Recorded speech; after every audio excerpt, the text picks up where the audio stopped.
Selamat siang sahabat UPG dimanapun saja Anda berada dan salam sejahtera untuk kita semua.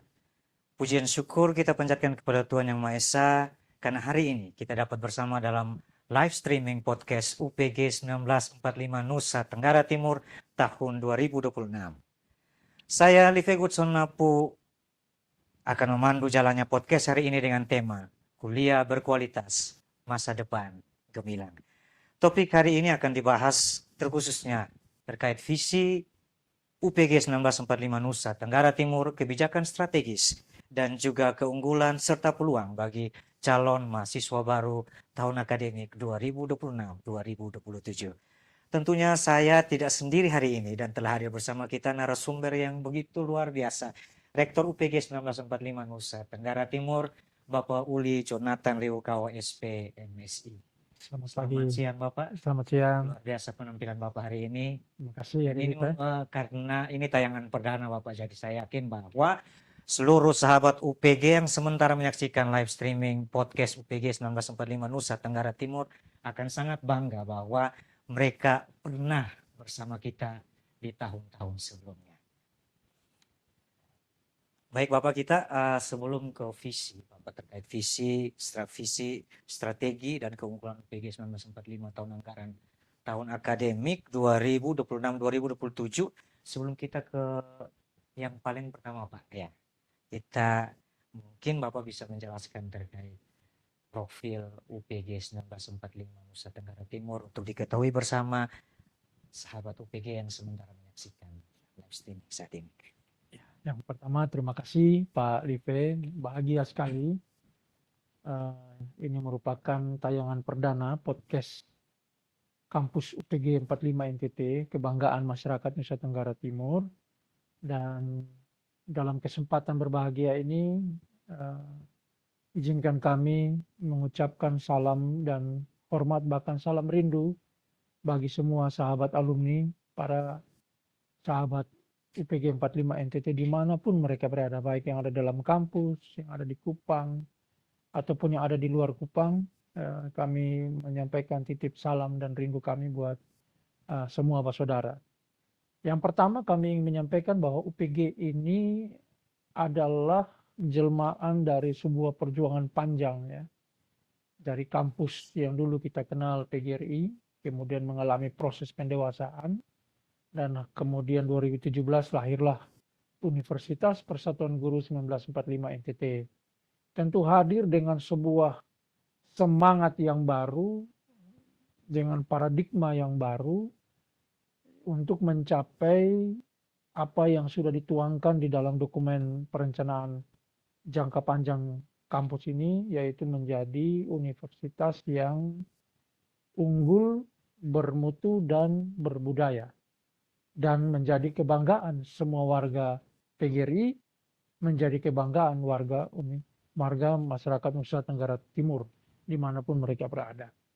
Nah, dalam konsep dan paradigma yang baru ini, kita ingin hadir sebagai sebuah kampus yang betul-betul kampus yang punya visi inklusif, yang punya visi adaptif, dan berorientasi kepada masa depan bagi anak-anak peserta didik di Nusa Tenggara Timur yang belajar di UPG 45 NTT. Sehingga ini menjadi sebuah mimpi besar bersama, menjadikan kampus ini betul-betul bukan hanya hadir dalam waktu yang relevan singkat, tetapi juga untuk jangka waktu dan panjang, dalam jangka waktu yang lebih panjang tadi, karena tadi inklusif, adaptif, dan berorientasi kepada pencapaian masa depan yang gilang gemilang bagi masyarakat NTT. Baik, terima kasih Bapak. Bapak telah menjelaskan terkait profil UPG 1945 Nusa Tenggara Timur. Kira-kira bagaimana menurut Bapak visi yang akan Bapak pakai terkhususnya penerimaan mahasiswa baru di tahun 2026-2027? Ya, terima kasih. Berdasarkan visi yang tadi sudah kami sampaikan bahwa UPG akan menjadi kampus yang bermutu, unggul, dan berbudaya sebagaimana breakdown visi yang telah ditetapkan oleh Badan Penyelenggara mulai dari Pengurus Besar PGRI Badan Pengelola Harian PBPGRI, dan kami akan mengoperasionalkan itu dalam setiap program dan bahkan rencana strategis dan rencana operasional. Terkait dengan rencana operasional untuk tahun 2026-2027 ini, maka menjadi program strategis utama kami adalah tadi penerimaan mahasiswa baru. Kampus PTS, kami sadari bahwa kampus perguruan tinggi swasta ini dia hanya bisa beroperasional secara kokoh dan mungkin berkelanjutan kalau ditopang oleh kehadiran secara kuantitas mahasiswa baru setiap tahunnya. Dan karena itu pada tahun ini secara operasional strategisnya kami ingin mengundang seluruh warga masyarakat melalui bapak, mama, saudara, kakak, adik semua, silakan daftar di kampus ini karena ada banyak hal yang kami tawarkan. Tentu tadi dalam konsep bulatnya tentang bermutu, unggul, dan berbudaya tadi itu, anak-anak akan dimudahkan di dalam hal mereka bisa mencapai atau bisa mengenyam pendidikan tinggi. Pertama bahwa mahasiswa tahun baru yang angkatan baru ini kita mudahkan untuk sistem pendaftarannya, ya. Dia tidak hanya bisa langsung ke sini, tapi bisa juga melalui link yang kami bagikan secara digital, secara online untuk bisa mendaftarkan secara online, mendaftarkan diri mereka secara online. Ataupun mereka bisa datang ke tempat ini. Kedua, biaya yang kami tawarkan itu tentu adalah biaya yang relatif terjangkau. Tapi perlu digarisbawahi, murah bukan berarti murahan. Tadi konsepnya adalah bermutu, unggul, dan berbudaya itu tadi. Tentu kami tidak ingin di stereotip bahwa seolah murah lalu murahan. Tidak, kami murah tapi memiliki keunggulan, memiliki kualitas, dan memiliki membentuk karakter integritas yang berbudaya. Lalu yang berikut adalah dalam sistem administrasinya itu kami mudahkan bagi mereka yang punya kemampuan terbatas bisa dilakukan pembayaran secara bertahap atau cicil, ya, atau pakai termin. Itu kita berikan kemudahan. Kemudian kami juga punya kerjasama dengan para pihak, baik itu pemerintah, para pemangku kepentingan, untuk anak-anak itu ada ruang, terutama mereka yang terindikasi benar-benar tidak mampu, itu mendapatkan peluang untuk bebas biaya dengan mendapatkan beasiswa, baik itu dari pemerintah, dari badan usaha milik negara, dari pemerintah daerah, dan dari para pihak lainnya. Nah, skema-skema ini tentu memungkinkan anak-anak kita bisa belajar. Perlu dicatat bahwa berdasarkan data statistik 2024 dan 2025 hanya 3%, ya, NCT ada di 3% angka anak-anak yang melanjutkan studi di perguruan tinggi. Nah, karena itu kita mendorong agar mendukung program daripada Bapak Gubernur dan Bapak Wakil Gubernur, ayo bangun NTT, maka sikap kami UPG adalah bangun NTT melalui kemudahan dan fleksibilitas dalam akses terhadap perguruan tinggi, terutama di UPG 45 NTT. Baik, terima kasih Bapak. Ini dengan sendirinya bahwa sahabat UPG yang sementara menyaksikan podcast saat ini sudah menjelaskan. Beliau sudah menjelaskan bahwa UPG akan menjadi salah satu perguruan tinggi yang unggul di tingkat nasional, maupun di tingkat regional maupun di tingkat nasional dalam pengembangan ilmu pengetahuan, teknologi, dan juga tentunya berbasis kearifan lokal. Ya. Namun kira-kira Bapak, ini kita fokusnya ke contohnya pengetahuan kualitas akademik. Kita punya digitalisasi pembelajaran serta peningkatan daya saing lulusan. Kira-kira menurut Bapak visi yang memang udah diterapkan di tahun akademik 2026-2027 kira-kira udah tepat untuk Bapak? Ya, terima kasih. Jadi ini pertanyaan yang menarik, ya. Artinya bagaimana sih caranya UPG bisa mencapai visinya tadi yang 3 utama tadi, unggul, berkualitas, dan berbudaya. Pertama kita mau sampaikan begini, bahwa di dalam pencapaian itu tentu ada tolok ukur utama dalam setiap penjabaran dalam rencana strategis, terutama terkait dengan visi dan misi pimpinan perguruan tinggi. Dalam era kepemimpinan saya ini, tolok ukurnya itu ada pada dari 3 dharma, tridharma itu, maka tolok ukurnya ada pada dharma riset atau penelitian. Bahwa setiap pengajaran atau pendidikan yang dilakukan di lembaga ini harus berbasis pada riset yang dilakukan oleh setiap dosen.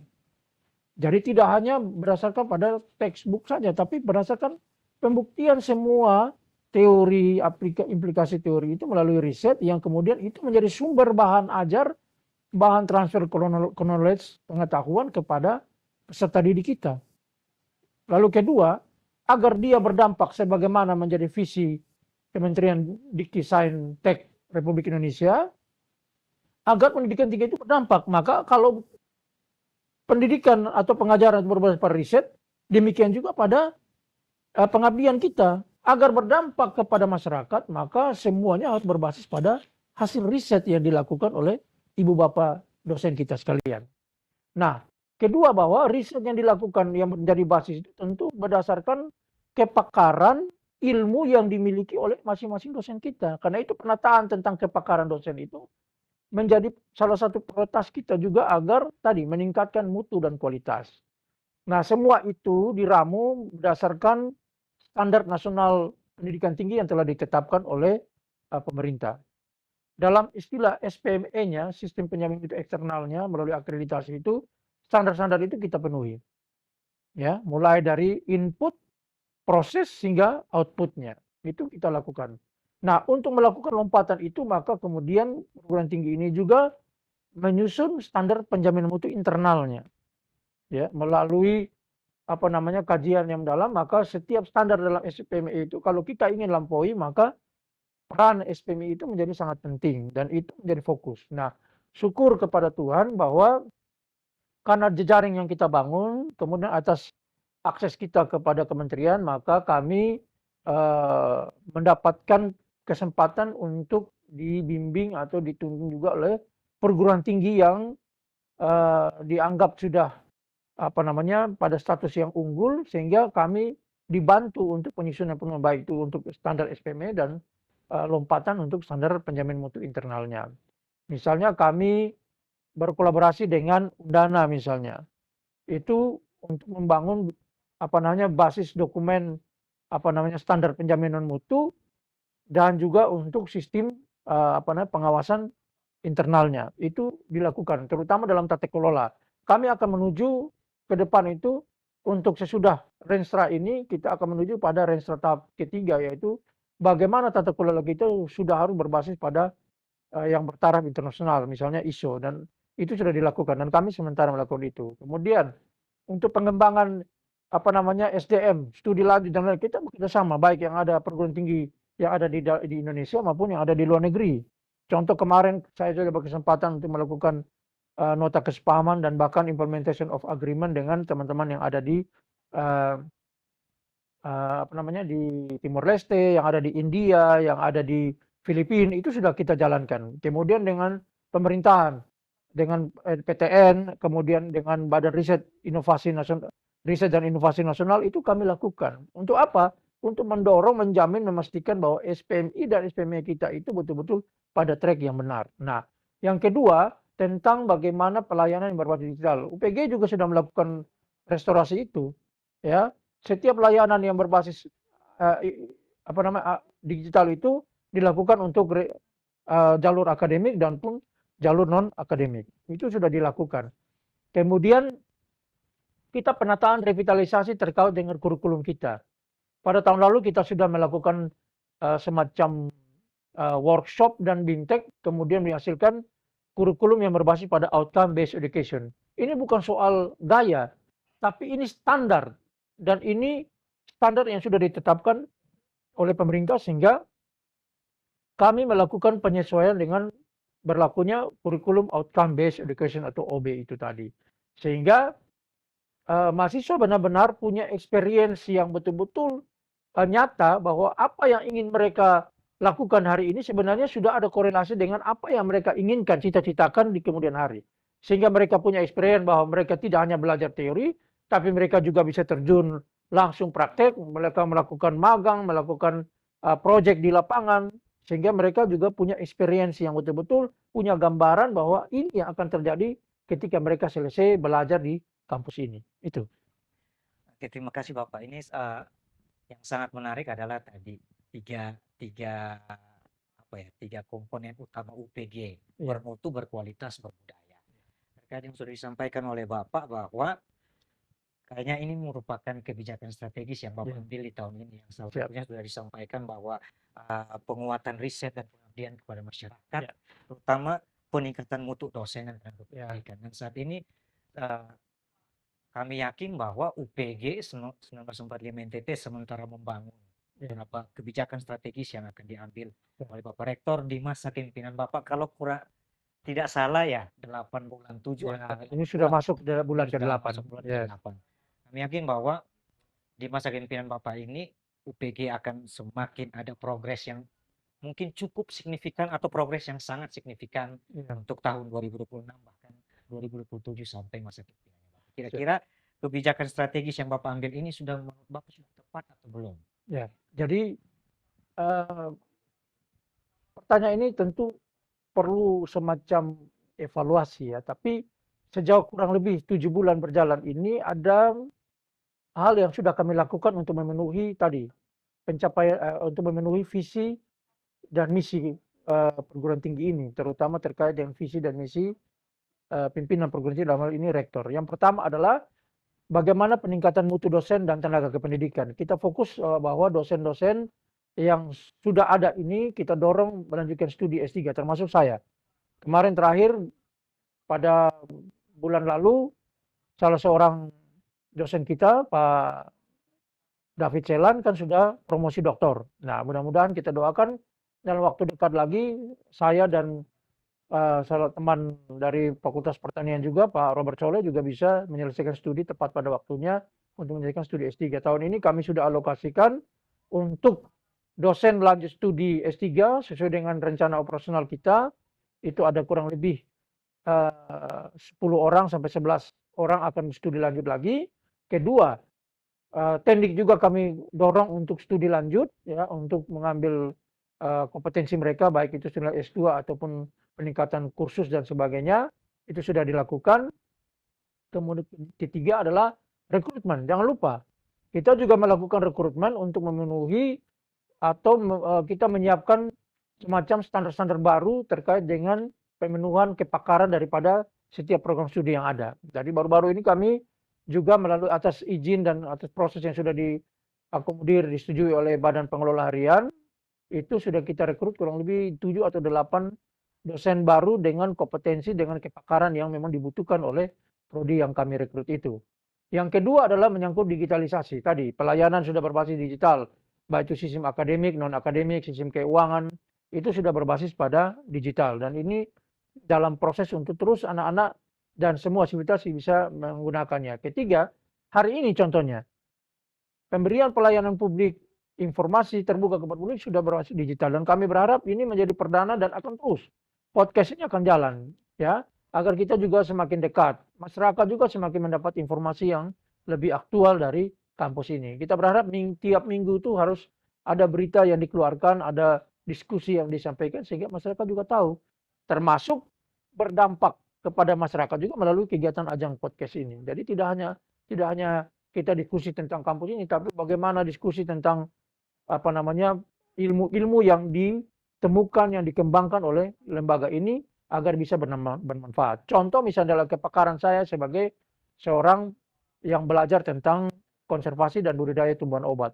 Maka saya juga bisa memberikan kesempatan yang baik ini, ajang digital ini, untuk kita memberi pengetahuan kepada masyarakat tentang bahwa ternyata di sekitar kita ini ada tumbuhan obat yang punya khasiat sama dengan, bahkan lebih aman dibandingkan dengan obat-obat modern.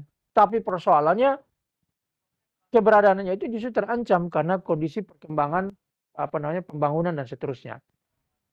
Kemudian ketiga, penguatan riset dan pengabdian kepada masyarakat. Kerjasama yang kita lakukan di antara perguruan tinggi dengan Badan Riset Inovasi Nasional, dengan kementerian, itu sudah membuka ruang kepada dosen kita untuk mereka harus rajin, harus produktif di dalam melakukan riset. Bahkan tidak cukup situ, kebijakan kami yang disetujui oleh badan penyelenggara bahwa setiap dosen yang mempublikasikan kami akan berikan support pendanaannya, dan itu sudah berjalan. Teman-teman yang melakukan publikasi baik itu riset dan pengabdiannya kami publikasikan, tentu dengan standar minimal itu adalah berindeks Sinta. Kalaupun lebih bagus dia ya bereputasi internasional, Scopus atau Web of Science itu kami dukung sekali. Kemudian penguatan kerjasama nasional, ya kerjasama tadi sudah kami sampaikan. Lalu kemudian adalah transparansi. Nah ini kami lakukan terus. Kemarin kami sudah berkomitmen dengan badan penyelenggara agar tidak saja dilakukan audit secara internal, tetapi juga telah dilakukan juga langkah untuk melakukan audit eksternal. Untuk apa? Memastikan tentang transparansi, akuntabel, tata kelola perguruan tinggi ini. Menuju kepada tata kelola tadi yang berbasis ISO. Itu harapan dan mimpi kita di dalam rencana induk pengembangan. Baik, terima kasih Bapak terkait visi dan kebijakan strategi yang sudah Bapak sampaikan. Sahabat UPG 1945 Nusa Tenggara Timur dimanapun saja Anda berada, jangan pernah beranjak dari tempat duduk Anda ya. Tetap menyaksikan podcast ini sampai selesai. Ini kita membicarakan tentang UPG ya Bapak, Siap. tentang UPG 1945 Nusa Tenggara Timur ke depan terkait visi dan misi. Ya, kami menyampaikan ke seluruh sahabat UPG dimanapun saja Anda berada bahwa UPG tidak saja dikenal di tingkat nasional. Ini sudah membuktikan bahwa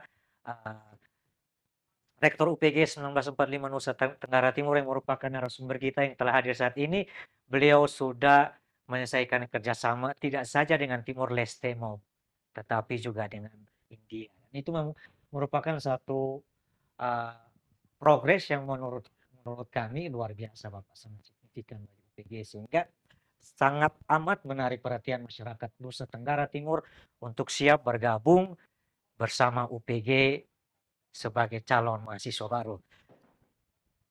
Baik Bapak, terkait visi dan kebijakan strategis yang sudah Bapak jelaskan tadi. Kira-kira menurut Bapak, apakah UPG di tahun ini ada pembaruan tidak terkait sistem penerimaan mahasiswa baru?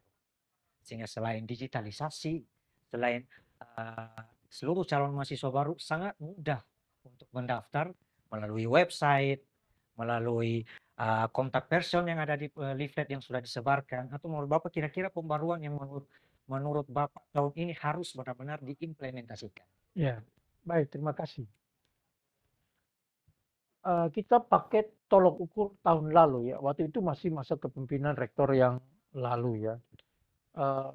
Tahun ini kami memang sudah lebih dalam terkait dengan pemanfaatan informasi digital ini. Jadi pendaftaran mahasiswa baru ini sudah kami lakukan, sudah dari bulan Januari itu bisa mahasiswa tinggal scanning barcode atau pada link yang kami berikan itu bisa lakukan pendaftaran untuk mereka mendaftarkan diri secara online. Kemudian kami juga dalam minggu depan ini kita akan mengirim sejumlah, ya kita punya duta-duta mulai dari pimpinan, kemudian dosen ya, dan mahasiswa itu mulai bergerak door to door untuk melakukan sosialisasi dan rekrutmen. Ya. Tapi pendaftarannya itu tadi secara online. Jadi dia langsung, jadi tidak lagi harus mereka bolak-balik menuju ke kampus induk di tempat ini untuk melakukan pendaftaran. Jadi mereka bisa langsung berhadapan dengan baik itu calon mahasiswa dan bahkan orang tua. Ya.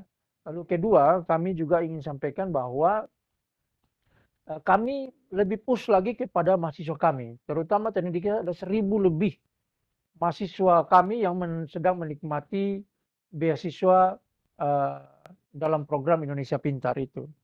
Kita mewajibkan mereka untuk merekrut satu orang satu mahasiswa baru sehingga akan menjadi penerus mereka.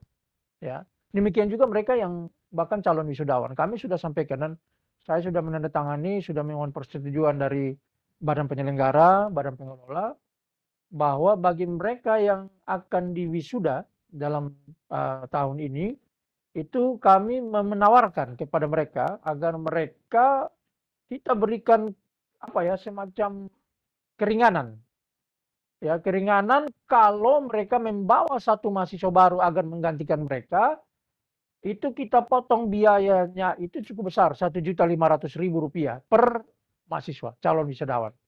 Sehingga itu meringankan, tidak ada orang mau wisuda tapi dikasih diskon lagi. Tapi ya caranya tadi, gampang kan, tinggal pergi kamu mencari mahasiswa baru dengan keunggulan-keunggulan yang sudah kami tawarkan. Bahkan dengan kemudahan-kemudahan yang kami tawarkan. Biaya yang paling paling ringan ya, artinya tadi konsepnya murah tapi bukan murahan. Nah, dengan konsep-konsep ini. Lalu ketiga yaitu tentang penerimaan mahasiswa dengan kemampuan diri, yaitu terkait dengan prestasi mereka. Jadi, kami juga menerima peluang bagi anak-anak yang punya kemampuan atau prestasi secara pribadi itu, baik itu di bidang seni, olahraga, itu kita beri peluang. Sehingga waktu mereka daftar, kita berikan kemudahan untuk dia, misalnya untuk biaya administrasi mahasiswa barunya kami pertimbangkan untuk bila perlu kalau dia prestasi di tingkat nasional atau internasional kami gratiskan. Begitu. Sehingga ini mendorong anak-anak itu tadi angka 3% itu kami akan coba dongkrak bantu bangun NTT dengan angka kasar partisipasi anak-anak NTT di dunia pendidikan tinggi itu akan terus berkembang. Dan ini wujud kontribusi nyata dan ini satu konsep pembaruan yang sedang kami lakukan. Karena tidak ada orang berinovasi kalau tanpa ada semacam ya tanda kutip pengorbanan gitu. Karena anak-anak kita ini punya kesulitan terbesar ya, angka tidak sekolah atau angka putus sekolah itu sangat tinggi. Dari 365.000 anak-anak yang sekolah itu setengah dari itu. Nah sudah setengah lalu hanya ke perguruan tinggi hanya 3%. Nah ini kecil karena itu dengan inovasi-inovasi yang tadi kita sampaikan sebagai inovasi baru itu akan mendorong kita berharap anak-anak NTT itu mau untuk sekolah lebih tinggi atau sekolah sampai di perguruan tinggi. Bahkan kalau bila perlu S1 lanjut S3, S2, S3. Itu yang kita dorong. Nah, saya kira ini yang menjadi keunggulan kita dan menjadi ini. Lalu terakhir, bagi mereka yang pegawai entah itu TNI, Polri, negeri dan swasta, itu kami siapkan kelas reguler B. Artinya mereka belajar sama seperti reguler A yang fresh graduate, tapi mereka belajar di luar jam kerja mereka. Ya, misalnya pada sore hari jam 6 dan itu sudah berjalan. Tiap hari ada tatap muka. Tiap hari juga bisa dilakukan pembelajaran secara hybrid ya. Sehingga ini memudahkan bagi masyarakat kita untuk bisa mereka belajar meningkatkan kompetensi mereka. Seluruh sahabat UPG masih tetap berada ya, masih tetap berada dalam live podcast saat ini. Tentunya pembaruan-pembaruan sudah disampaikan oleh narasumber kita, Bapak Rektor UPG 1945 Nusa Tenggara Timur, bahwa UPG 1945 Nusa Tenggara Timur merupakan salah satu kampus yang akan menjadi pilihan masyarakat Nusa Tenggara Timur tahun 2026. Banyak kemudahan, sudah sistem pendaftarannya sudah digitalisasi, bisa daftar dimanapun saja Anda berada. Keuangannya juga, SPP-nya juga terjangkau. Jadi jangan pernah ragu Bapak Mama, adik-adik yang sekarang kelas 12, jangan pernah ragu untuk memilih UPG 1945 Nusa Tenggara Timur. Kampus pilihan Anda merupakan kampus terbaik ya. Ya. Salah satu yang terbaik di Nusa Tenggara Timur. Apa kira-kira UPG ini punya keunggulan yang sudah disampaikan Bapak, bahwa kita juga ada selain mahasiswa berprestasi, dikasih kemudahan, dikasih mungkin bisa gratis ya Bapak. Ya. Kalau mereka berprestasi baik di tingkat lokal, nasional, bahkan mungkin di tingkat internasional. Ya. Karena itu sangat amat berdampak bagi lembaga kami ini. Karena ketika mereka berprestasi, bahwa itu akan mengangkat nama besar UPG 1945 Nusa Tenggara Timur di tingkat nasional maupun di tingkat internasional. Keunggulan-keunggulan salah satu yang menjadi keunggulan kampus yang mungkin salah satu di Indonesia Bapak ya. Kita punya Jamkes Mawar. Kira-kira menurut Bapak Jamkes Mawar ini bagaimana sehingga seluruh masyarakat di Nusa Tenggara Timur tahu bahwa ketika anak mereka kuliah di UPG 1945 Nusa Tenggara Timur, baik sakit, sehat, sakit maupun mungkin saja ada terjadi hal yang lain, UPG 1945 akan bertanggung jawab secara penuh. Kira-kira menurut Bapak bagaimana supaya ketika Bapak Ibu membawa anak-anak mereka untuk daftar ke UPG ini, tahu bahwa ini salah satu yang menjadi program utama kampus UPG 1945. Baik. Jadi pertama program ini sejarahnya kita perlu berterima kasih kepada Pak Dr. Sam karena beliau yang waktu itu menurut saya ini ide yang sangat brilian atau ide yang ya itu tadi tidak ada di tempat lain. Ya, kampus berinisiatif karena pengalaman ketika beliau WR3 beliau cerita bahwa ketika kita juga ikut pada misalnya ikut asuransi ya, tapi klaimnya itu sulit sekali. Padahal orang meninggal, orang sakit itu butuh hari itu untuk kewah mereka. Nah akhirnya kemudian dengan dasar pertimbangan itu kemudian terciptalah lahirlah program yang namanya Jamkesmawa, jaminan kesehatan bahkan wafat mahasiswa. Nah program ini saya rasa memang hanya ada satu-satunya di NTT bahkan di Indonesia ini hanya di kita. Ya, dan itu sudah dilakukan sudah sejak tahun kurang lebih 2012 kalau tidak salah. Dan kita terus perbarui sistem layanannya hingga pada saat ini. Ya. Jadi mulai anak-anak sepanjang dia kuliah di tempat ini, aktif dia kuliah di sini, sakit bahkan kalau yang terburuk misalnya meninggal atau wafat itu menjadi tanggungannya universitas untuk membantu anak-anak kita. Jadi orang tua tidak usah beban pikiran lagi. Sudah bisa belajar dengan fokus di tempat ini. Kalaupun sakit, kampus akan segera mengambil tindakan untuk memberi layanan kepada mereka. Bawa ke rumah sakit, diminta untuk apa namanya dirawat dengan rawatan yang terbaik, dokter-dokter yang terbaik, dan kita pastikan mahasiswa sembuh. Dan itu tidak ada keluar satu biaya pun oleh mahasiswa. Semua ditanggung oleh kampus. Kami juga punya program namanya Gong Prestasi. Yaitu mahasiswa yang punya tadi prestasi di bidang akademik dan non-akademik, kita berikan reward penghargaan. Entah itu bebas SPP, atau kita berikan kemarin ada yang berprestasi sampai juara SEA Games, Asian Games, bahkan juara dunia. Kami bebaskan biaya kuliah dia sampai dengan wisuda. Dan itu terjadi. Dan kami berikan. Dan ini saya kira ya kita boleh omong ya, kita kampus itu harus pro kepada mahasiswa dan itu dilakukan.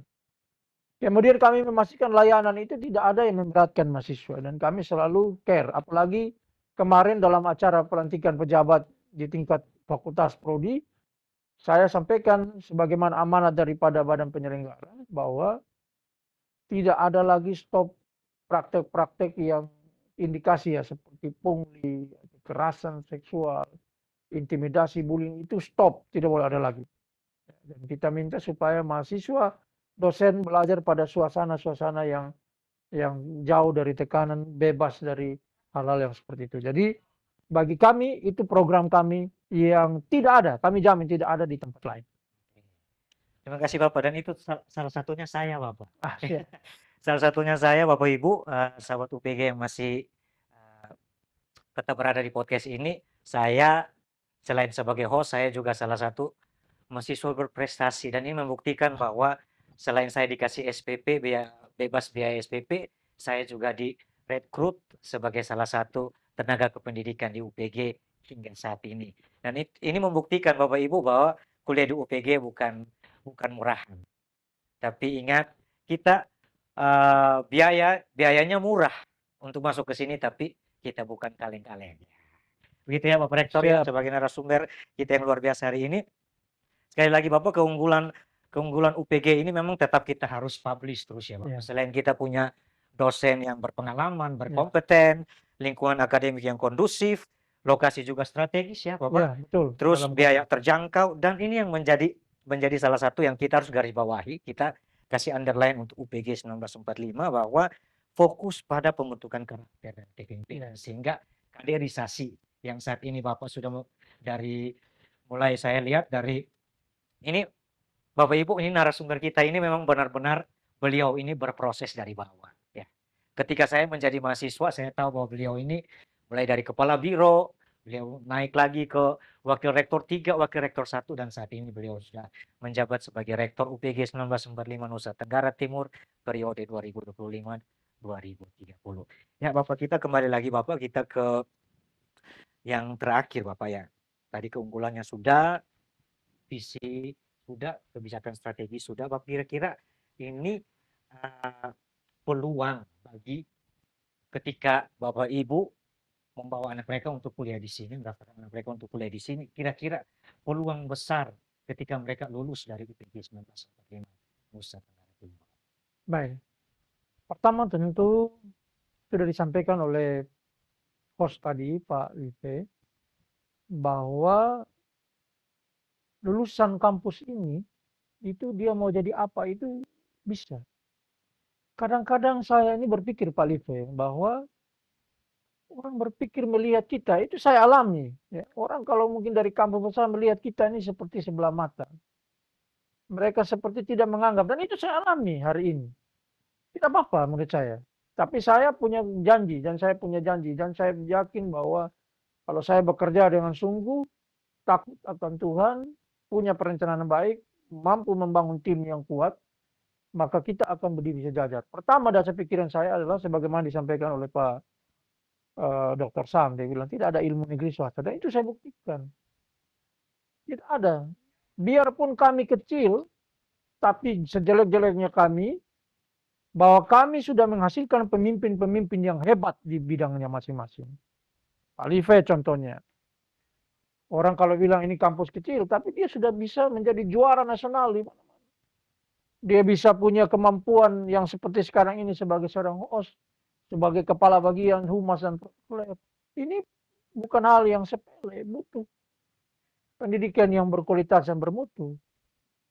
Kalau orang bilang juga kampus ini kecil dan tidak berarti, saya juga alumni dari kampus ini.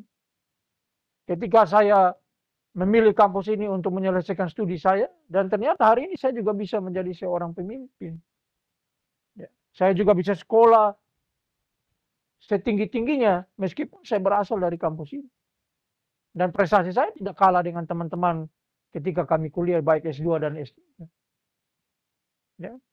Hari ini kami punya 2 pemimpin besar sebagai kepala daerah.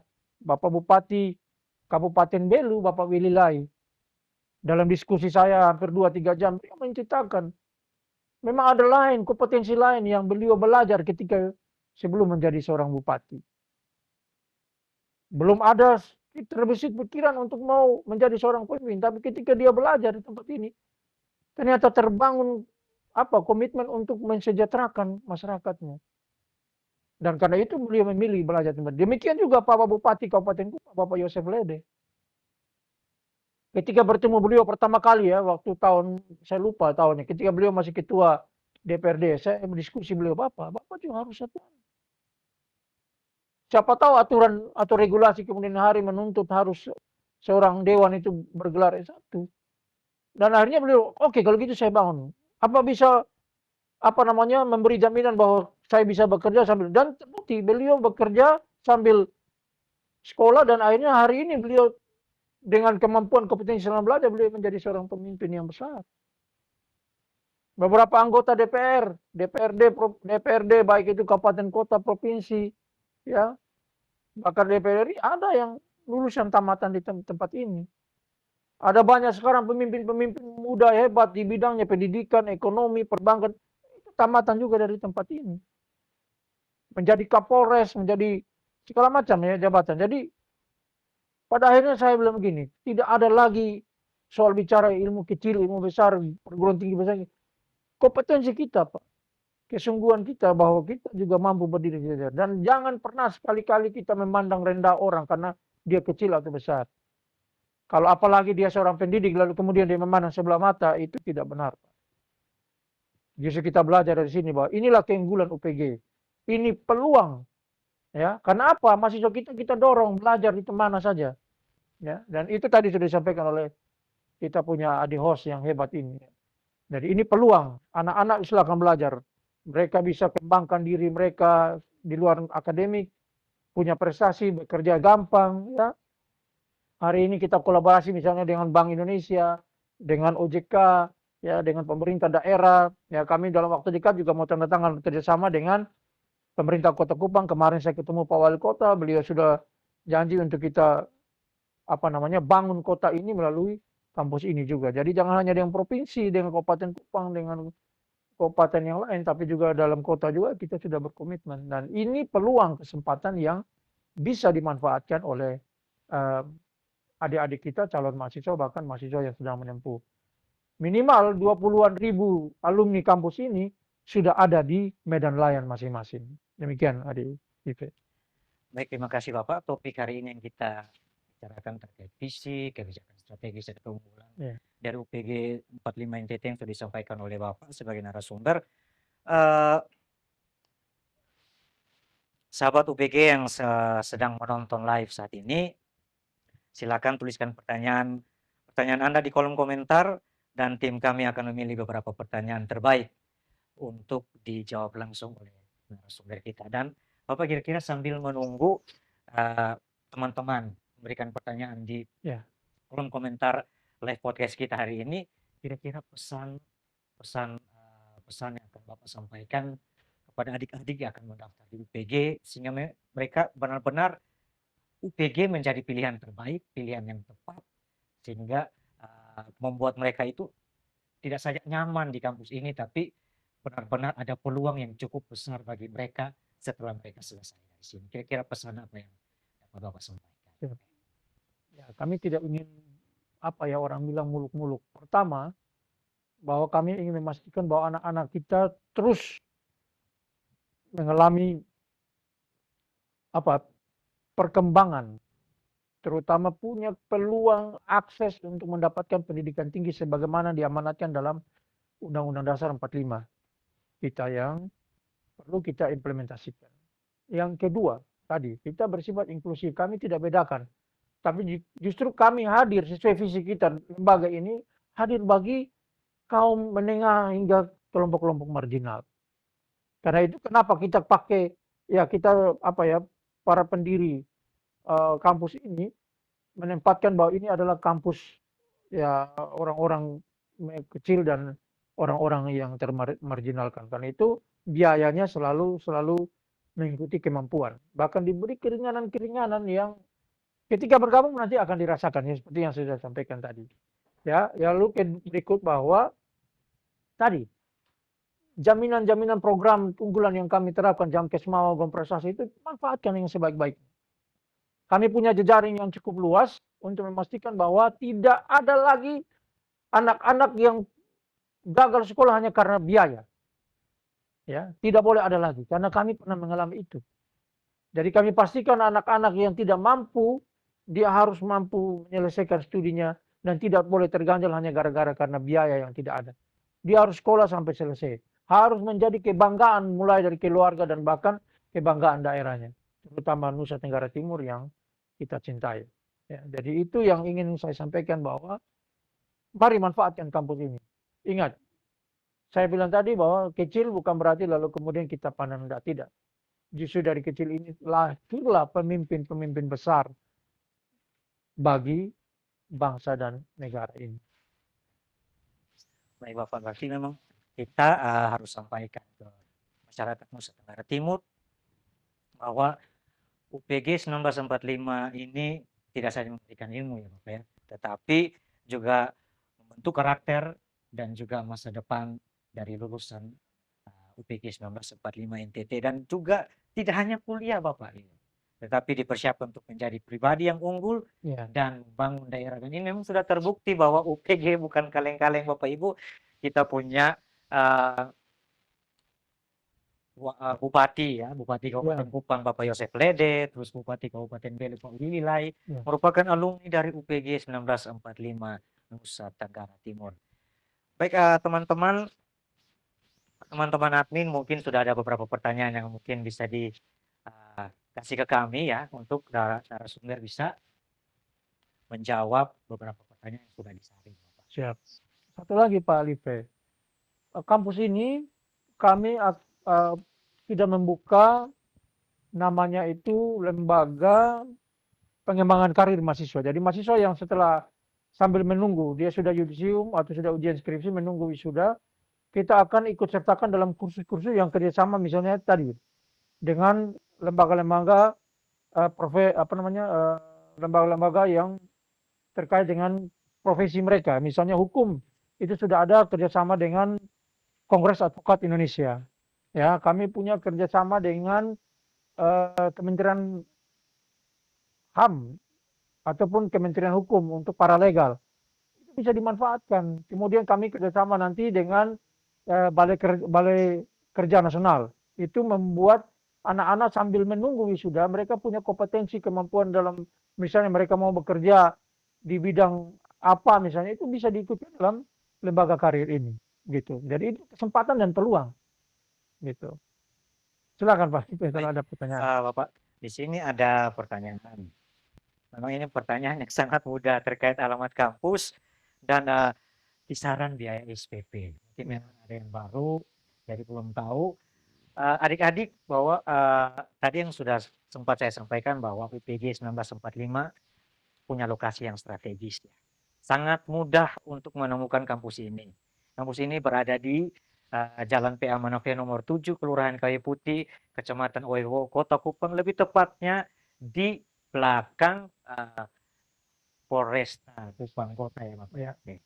Mungkin Bapak bisa bisa menjawab terkait dengan kisaran biaya Ya. SPP Bapak. Mungkin ini bukan domain saya Bapak. Baik, kalau sesuai aturan ya, kalau di regulasi sekarang itu kan terkait dengan akreditasi, bahwa akreditasi yang baik sekali itu kan ada di kisaran 4 juta ke atas. Tapi kami ataupun yang akreditasi baik itu kami dari 2.500.000 ke atas. Tapi kami beri subsidi sehingga mahasiswa cukup membayar 1.500.000 untuk yang reguler A ataupun yang 2 juta untuk mereka yang terindikasi reguler B. Ya, tapi kalau ada misalnya teman-teman guru, misalnya kita punya kesepakatan untuk situasi karena pegawai TNI Polri ya, misalnya mereka kompeten, itu ketika kami harus meluangkan waktu, ketika kami juga jemput bola lah, kami langsung bertemu mereka, tentu ada apa namanya, ada alokasi anggaran yang harus ditambahkan oleh para peserta didik. Tapi pada dasarnya kami memberi semacam subsidi bagi mahasiswa agar mereka bisa menjangkau ya biaya kuliah itu tadi, yang umum yang reguler A dan B itu dari 1,5 juta sampai dengan 2 juta rupiah per semester. Bahkan kalau dia punya prestasi, makanya saya bilang jangan patokan di situ sehingga itu menjadi batu loncat, batu hambatan. Tapi kalau dia punya prestasi, raih prestasi tinggi baik itu di bidang seni, bidang olahraga dan lain-lain, itu kami bisa beri reward dengan gratis itu setiap semester gitu. Jadi orang masyarakat kita jangan jadi hambatan. Itu hanya ada di UPG. Itu hanya ada di UPG. Saya sebagai anak kandung lembaga ini meneruskan kebijakan senior kami Pak Dr. Sam ya itu. Tapi tentu dengan model-model yang lebih lebih modern lagi. Demikian Pak Lice. Baik, terima kasih Bapak. Sekali lagi adik-adik di sini tadi pertanyaan dari Ayu kalau tidak salah ya, Ayu sama Rudi. Ayu dan Rudi silakan, kampus UPG akan jadi pilihan terbaik buat kalian untuk kalian melanjutkan pendidikan di UPG 1945 Nusa Tenggara Timur. Tadi yang sudah disampaikan oleh narasumber kita, selain biaya terjangkau, kalian misalnya berasal dari keluarga yang kurang mampu, tapi kalau kalian berprestasi, jangan pernah ragu, UPG menjadi pilihan yang tepat ya. Jadi sekali lagi Bapak Ibu adik-adik kelas 12, sekali lagi UPG akan menjadi pilihan terbaik untuk kalian melanjutkan studi kalian di universitas ya Bapak. Ini kita ngomong-ngomong kita sudah di penghujung Bapak ya. Ya. Jadi kita akan ketemu mungkin nanti dengan materi-materi atau dengan topik yang lebih hangat lagi, tapi masih seputaran penerimaan mahasiswa baru UPG 1945 Nusa Tenggara Timur tahun akademik 2026. Ya, nanti mohon izin Pak Lipe sebagai host. Nanti sesudah saya ini kami akan tampilkan teman-teman dari program studi dan fakultas yang akan mendampingi mereka untuk menyampaikan keunggulan-keunggulan mereka. Ya, mulai dari pembelajaran, riset dan pengabdian, bahkan hilirisasinya itu nanti akan disampaikan secara utuh menyeluruh. Karena itu Pak Live, kita berharap ini bisa berjalan dan kita berharap podcast ini akan terus continue gitu. ya Bapak. Memang ini podcast ini sudah sudah menjadi target kami di tahun akademik 2026-2027. Sekali lagi Bapak, luar biasa diskusi kita hari ini, Asik. dan tentunya akan ada podcast-podcast selanjutnya dengan pimpinan universitas yang lain, pimpinan fakultas maupun pimpinan program studi yang akan menyampaikan lebih spesifik lagi terkait keunggulan dari ke-11 program studi yang ada di UPG 1945 Nusa Tenggara Timur. Mari kita wujudkan masa depan gemilang bersama kami. Informasi lengkap PMB dapat adik-adik akses di website kami di UPG 1945 Nusa Tenggara Timur. Saya Live Goodson pamit undur diri. Sampai jumpa di podcast UPG selanjutnya dengan materi-materi yang tentunya luar biasa hari ini. Oke. Salam berkualitas, masa depan gemilang sesuai dengan tema kita hari ini. Terima kasih Bapak. Narasumber yang luar biasa, Bapak Rektor UPG 45 NTT yang sangat. Ini kira-kira Bapak Ibu bisa lihat beliau punya aura karisma yang luar biasa. Kami yakin bahwa UPG akan semakin maju dan semakin maju. PG Jaya. UPG Jaya.